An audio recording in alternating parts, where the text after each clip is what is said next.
Hello everybody and welcome back to the channel. So we are at 25,389. So the portfolio has taken a little bit of a dip, but the market has been falling in the last couple of weeks, which is fine for us because I'm more of a dividend focused investor. So when the prices of stocks go down, I get a higher dividend yield and make more income a lot quicker. So all good things. So I have two accounts here. I have an RRSP, which only holds American stocks, and I have a tax-free savings where I hold the majority of my stocks here are Canadian stocks, and this one is slightly in the negative since the Canadian market hasn't been doing well. And let's get into the Canadian stock that I sold. Let's get right into it. It's AQN, so I sold out of Algonquin Power and Utilities, and it's really because the fundamentals of the company have deteriorated over time and investment thesis no longer holds as to why I originally owned the company. And I had to ask myself, would I want to purchase Algonquin Power and Utilities at the current price and hold it for many, many years? And the answer to that is no. So I did book quite a loss on this one, about 40%, but I'll be going into why I sold it. So in their latest earnings call, they basically confirmed that they were going to be selling all of their renewable assets, and that JP Morgan was actually going to be in charge of brokering that deal. One of the things that attracted me to Algonquin Power and Utilities was their renewables. I thought that that was just a very, very good place to be for the future, but because they're going to be selling those assets, and I understand why, because we're in a very high interest rate environment, and they have a lot of debt, and they want to raise as much money as possible to improve the balance sheet. But also, you know, the CEO of the company has stepped down as well, so there's no clear leadership or management in place to steer the company in the right direction. Now, if you are still invested in Algonquin Power, I still think it can be a good investment because there are a few hedge funds that are in the company currently, and you know, they have given their input as to what AQN should do to steer the company in the right direction and improve the financial health of the company. They recommended selling off all their renewable assets, and from the latest earnings call, it does sound like Algonquin is exploring that sale. So they are following what the hedge funds are suggesting. Along with that, they also recommended to pay off debt, which, you know, I'm in agreement with. That's definitely going to be a good idea to do, especially with higher rates. Definitely a good thing to do. And also to do share buybacks, which would actually help the free cash flow of the business, because when a dividend paying stock buys back its own stock, it kind of saves on those dividend payments. So it makes the dividends safer. And since the earnings were negative, you know, AQN made another loss. So really disappointing earnings from AQN. But again, you know, they always blame it on something outside of themselves, you know, a weather event or what have you. But, you know, you have to anticipate these things as a company and try to mitigate it as much as possible. And I just don't feel like AQN has been doing it. I've kind of, you know, lost my faith in the company. I don't really want to own a utility company that is struggling and has a really, really bad balance sheet at the moment. And even the payout ratio as it is right now is extremely, extremely high. So even though they cut their dividend recently, I think it is possible that if they don't manage their funds and execute perfectly, we could actually face another dividend cut again. So I don't even view it as a safe dividend stock either. And, you know, if a company cuts their dividend once, there's no reason they can't do it again. So I sold it and I reinvested the money. I put half of it into Brookfield because they've been compounding at 15 to 20% annualized for a long period of time, and Algonquin believes that they can do about 4 to 7% growth for their future outlook, which is okay. But you have to factor in that, you know, their balance sheet is very questionable. They're selling off assets, which actually does lower their revenue. So the money coming into the operational cash flow is going to be decreased. So I really do question the safety of the dividend as it is right now. And just with no idea on who's actually going to manage the company, there's just too much uncertainty in this one. And I really do believe that Brookfield will outperform AQN by several times, because even on the high end of this, like let's say AQN does do the high end of the outlook that AQN set out at 7%, Brookfield should do twice as good, maybe even 3 times as good, just based on what they've done historically. And then for the other half, just to maintain my dividend income, I put it into HYLD. So I bought quite a lot of H yield, and the one benefit of that is our monthly cash flow is going to increase as a result of this move. So it's been a pretty brutal August for the portfolio. We're down 5% in a single month, and that brings us back into the red. So we've been in the green for quite some time, but we're back in the red. I don't really look at it as a negative, just because it means that I can continue buying stocks I really like and companies I like at a lower price. So we can see that I increased my BN position. I went from 43 to 50 shares, so I bought 7 more shares with that sale. And since the pipelines have been declining, I have been buying more ENS, so another 4 shares. So I went up to 98 shares of this. I'm going to keep averaging down into this as long as it's under my average, because this one's been pretty stable at 15. Now it's declining, so great time to grab some extra shares and get that monthly cash flow. I also acquired more ETHY, so I shake my phone every day with Shakepay, and I get free Bitcoin every day, so feel free to use my sign up link in the description below. And you can also sign up for WealthSimple, which is the brokerage that you're viewing here, where I buy Canadian listed stocks with no commission fees. And if you do sign up and fund your account, you do help support the channel, and you'll also get up to $3,000 for doing so. And with Granite REIT, I also bought 1.4 shares. So I just continuing to average down into this. I'm trying to build it into a larger position. So I'm a little over halfway of where I want this position to be in my portfolio.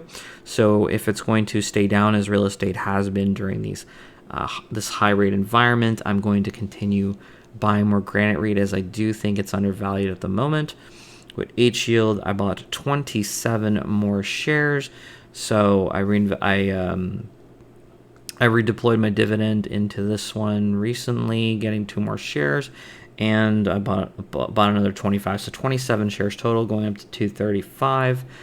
This one's just giving us monthly income, so I'm just reinvesting it back into this while it's in the red. Just like most of the American market right now, everything's been dipping and going down this month. And with Intel, there was a little bit of an update. So the CEO was recently in an interview and was asked about AI, and he had some interesting things to say about it. Our product line is good. We gained market share again, we believe, and ushering in what we call the AI PC. With our next generation product, we call it Meteor Lake is the name for it. We have new capabilities in AI built into the product that are going to allow you just to do cool things in your PC, and being able to do real-time language translation, be able to do transcription in real time, video effects, all of these type of things, new gamer models. So we see that being like the Centrino moment for bringing Wi-Fi into the PC 2 decades ago. We see this AI PC as ushering in a new class of applications, major application upgrades and ISV excitements, and we're leading the way with our Meteor Lake product in the second half of this year. So healthy and great opportunity in the future. Pat, why doesn't the street give you enough credit for what you are doing in AI? And I bring that up. You just told me you have $1 billion plus pipeline in AI related products. What do you guys need to do at Intel to get that word out? Well, I think there's 2 things going on, Brian. And, in this, I think we have yet some things to prove in the marketplace. But one is there's the accelerators, right, that have now, become the way that people are executing their Gen AI training environments today. And so there's a surge of interest where everybody says, hey, I got to get my Gen AI models up and ready to go in my clouds or in my enterprises. And a lot of that's going to the accelerators. So does that become a depressor of Xeon demand, where we have a very big and healthy business. So that's one effect that people are trying to understand in the market. And then the second effect is more aligned with your question is, okay, Intel, are you going to participate in that accelerator market? And, I'll just say we haven't been as aggressive out of the chute as we should have been. And now with our Gaudi product line really starting to get interest in the marketplace, customer pipeline is building very rapidly. And we have a very robust roadmap. Gaudi 2 is shipping in volume today. Gaudi 3, I just received first silicon on it, so it's sort of like a 2x level of capability, and we'll be launching that for volume shipments next year. And then our 2025 product is already well underway. So 23, 24, 25, we're showing up. We're starting to make a impact in the marketplace, but we have to prove it because we have a clear market leader who's executing very well. And I also see that as a potential foundry opportunity, that we're actually going to become, a foundry supplier for some of those AI chips as well. So we see the potential to be a provider of those chips, those AI accelerators, but also a foundry for those chips at both the wafer and the packaging level. And then with Intel, they actually had lost their acquisition with Tower Semiconductor. So that acquisition fell through because China didn't allow it to happen, which I find interesting, because I think it's in China's best interest to stifle Intel in any way possible, because, Intel is going to build a lot of factories in Europe and in the United States, and that will lower the world's dependence on China. So, it's a direct conflict of interest for China to allow Intel to acquire another company in the space. So they, due to that regulatory hurdle, Intel is just going to pay a breakup fee of about $300 million. On the positive side, it does look like, Intel will not have to pay billions of dollars to acquire the company, which might be a good thing right now, since they have had a couple of negative earning quarters where they've lost a lot of money. But in the recent quarter, they have been cash flow positive. They are also laying off some more of their staff, so that could increase their free cash flow as well, because, you're not paying those salaries. So it does seem like Intel has done over hiring, just like a lot of tech companies, but they're rolling back on that. And the CEO was recently asked about AI, so I think he had some interesting things to say about that. So overall I'm pretty excited about Intel going forward. I do see the next few years going well, even though the stock isn't performing well right now, but the stock is following the earnings of the company, and the earnings right now are very questionable and kind of negative because of all the money they're investing into these new chip fabrication plants that they're going into. And with Smart Centers, about one more share, going up to 62 shares of the company. So it's a great opportunity to lock up another 7% yield on my money. And, it just makes a lot of sense to grab real estate while it's down. It's just a sector-wide thing right now, because people are very afraid of interest rates and their effects on these real estate companies, which use a lot of debt to acquire real estate. But that's just how it is. A real estate company is going to take on debt, acquire properties, collect rents, pay down those debts, and pay out the investors, and also reinvest back into themselves to buy more properties, and rinse and repeat over and over again. So not worried about this one at all. They actually had very good earnings. They increased their funds from operation by almost 11%, actually, going from 49 cents per share to 55 cents per share. And they completed some condo projects. The increase was also partially due to rent increases. So finishing their residential buildings, that they're going to collect more rents, and that's really a sector that I think is going to grow over the long term, as Canada has, a lot of immigration every single year. People need more housing, so Smart Centers is just building into that trend, and building these buildings near their shopping centers, very synergistic. And you get to charge the people living in the buildings, you get to charge people shopping in the plazas that also live in the buildings. I mean, it's fantastic. And it's kind of synergistic in a way, because it's definitely a benefit to have your property near a Walmart or a grocery store or a bank, very close to your home, that increases the accessibility of the area and should help with the property price as well, and just the desirability of living in that area and the rents that smart centers can charge. And if you've watched the entire video, thank you so much for watching, and please leave a like and subscribe to the channel so you never miss one of my updates on my portfolio and my journey to replace my income with passive dividend income. So the dividends earned all time is 17.1343. Our annual dividends have increased from 11.3498 to 11.5240. The monthly average has gone from 94.58 in the previous update to $96.03. So we're getting close to my $100 per month in dividend goal average. So I should hit this target before the end of the year. Because I have 3 full months to do it, and I think I could get that done in 2 months. So this is going to be really, really nice to cross. That's my final goal of 2023 that I set out at the beginning of the year. And daily, we're making $3.16 a day instead of $3.11. And the hourly wage is unchanged. So if my portfolio were to work a 40-hour work week for me, it still makes 55 cents per hour at work, but this should raise very soon as I reinvest dividends and make more deposits to reach my goals.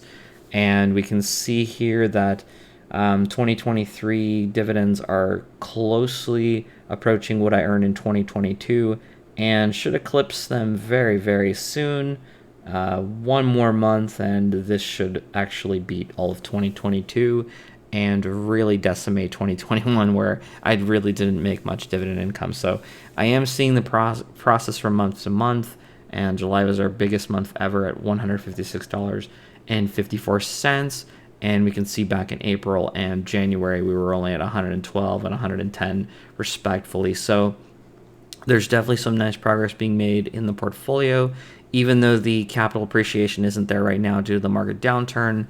I'm pretty happy just collecting and seeing my passive income grow. That's more of my concern for now. I know that the stock market will bounce back, and the Canadian stocks will improve, especially the weak ones that are affected by high interest rates, like banks, utilities, energy companies, real estate companies. Basically everything I'm invested in right now, it's just not their time to shine. But our tech stocks have been holding a steady, and all my U.S. investments seem to be doing pretty well overall. So thank you so much for watching, and I will see you all next time.